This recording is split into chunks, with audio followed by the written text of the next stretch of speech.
Bonjour Éric Ciotti. Bonjour. Ce sera donc ce soir à 20 h une intervention sans doute solennelle du chef de l'État pour tenter, je le disais, de répondre à la colère, mais pas seulement, pour répondre aussi à la détresse sociale qui s'est exprimée dans le pays. Il n'a pas le droit à l'erreur? Bien sûr, mais je dirais il a surtout l'exigence d'apaiser le pays. Depuis presque 2 ans, 20 mois, quel bilan? Je dirais quelle catastrophe. Emmanuel Macron avait été élu sur un espoir. Pour beaucoup de Français, il représentait la solution. Pas pour moi, je n'ai jamais cru en lui. Mais aujourd'hui, on s'aperçoit que c'est lui le problème. C'est lui par ses insuffisances et aussi par sa suffisance, par son arrogance. Il a fracturé le pays. Il a créé des tensions, il a provoqué, il a insulté les Français, la France, souvent depuis l'étranger.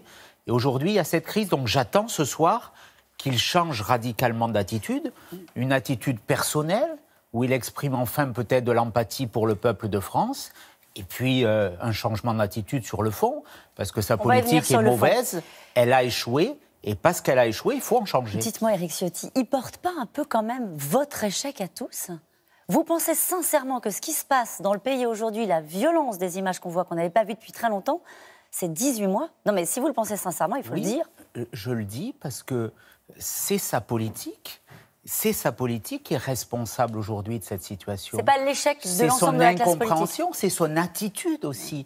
Aucun président de la République n'a autant provoqué, n'a autant insulté, n'a autant fracturé, même son prédécesseur. Et Dieu sait si je n'étais pas d'accord avec lui, Dieu sait si sa politique économique, à laquelle a participé d'ailleurs Emmanuel Macron, parce qu'il s'exonère de beaucoup de responsabilités, mais il a été le ministre de l'économie aussi de François Hollande. Mais il n'y avait pas des attitudes, des mots, il n'y en a pas eu avec Nicolas Sarkozy, Éric Ciotti. Aussi méprisants. Non, il n'y en a pas eu avec Nicolas Sarkozy. Tout ça, il y a eu...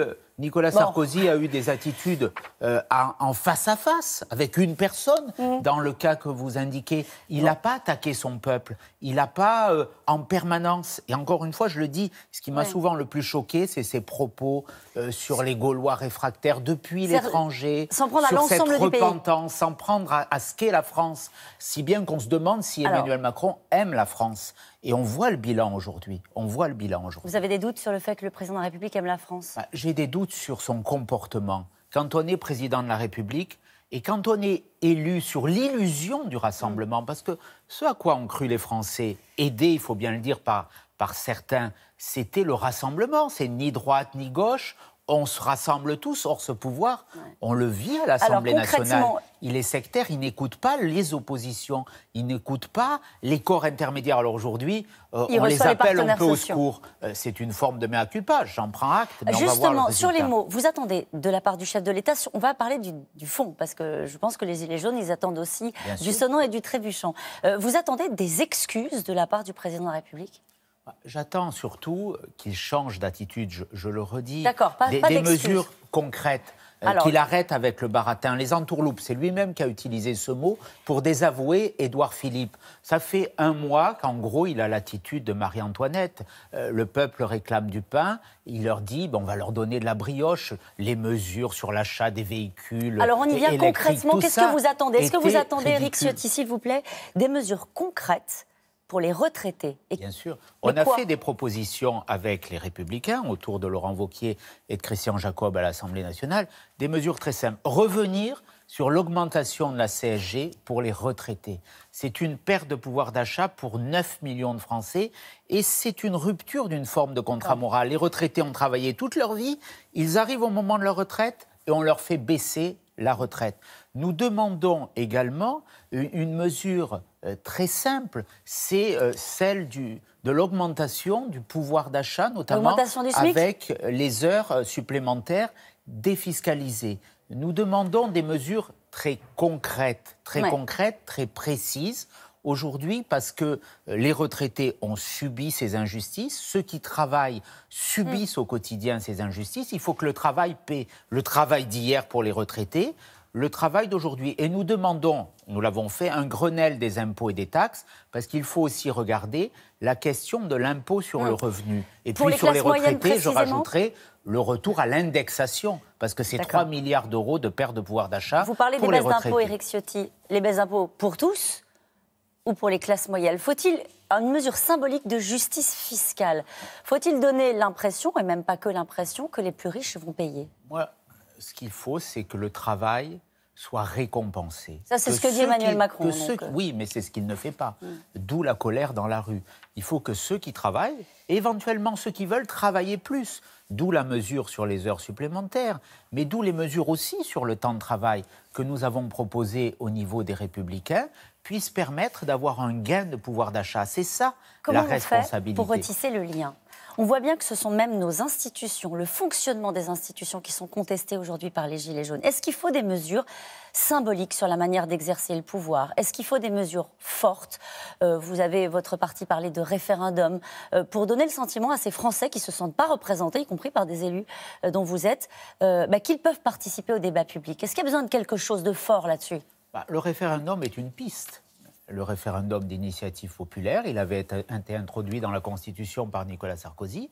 On l'a jamais utilisé. Je crois qu'il faut le faire. Il faudra y recourir beaucoup plus. Mais le lien, il doit être permanent. On a un gouvernement et on a un pouvoir de technocrate, coupé de la réalité des Français. Il ne faut pas mépriser le politique. Le politique, c'est l'élection. Et l'élection, c'est le peuple. Quand on méprise le peuple, quand on est gouverné par des technocrates, on voit ce qu'il arrive. Il faudrait une mesure forte sur d'incapacité à entendre le pays. Il faudrait une mesure forte sur la technostructure, la technocratie, sur l'organisation des responsabilités. C'est la question que je vous pose, parce que ça fait des années qu'on dit la même chose. Là, il y a des violences, il faut en tirer des leçons. Sur l'organisation du pouvoir, vous dites rien, en fait. Un référendum... Il faut de l'écoute. Il faut de l'écoute et pas du mépris. Aujourd'hui, c'est le mépris qui gouverne. Christophe Castaner et l'État ont démontré leur incapacité à gérer avec efficacité les violences intolérables commises hier à Paris. Ça, c'était vous. C'était samedi, la semaine dernière. Vous rediriez la même chose? Ou est-ce qu'il y a eu du mieux dans la gestion de l'ordre public? C'est mieux que si c'était pire. Mais on nous avait annoncé des morts, on nous avait annoncé une forme de guerre civile. On voit que le bilan n'est pas glorieux, néanmoins. On voit qu'aujourd'hui, c'est la maire de Paris qui l'a dit, mais dans des villes comme Bordeaux, ça a été très violent, qu'il y a eu plus de dégâts. Plus répartis. Le 1er décembre, le symbole, c'était l'Arc de Triomphe.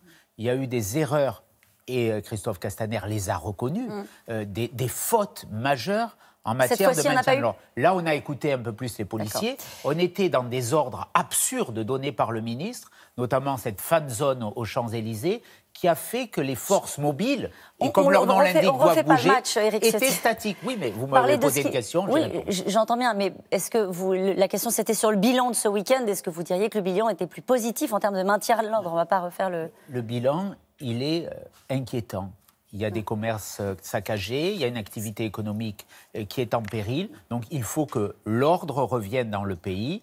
Et pour cela, il faut de l'apaisement dans le discours et des mesures dans les actes. Un mot sur le pacte de Marrakech. Le gouvernement belge se retrouve fragilisé par le pacte de Marrakech.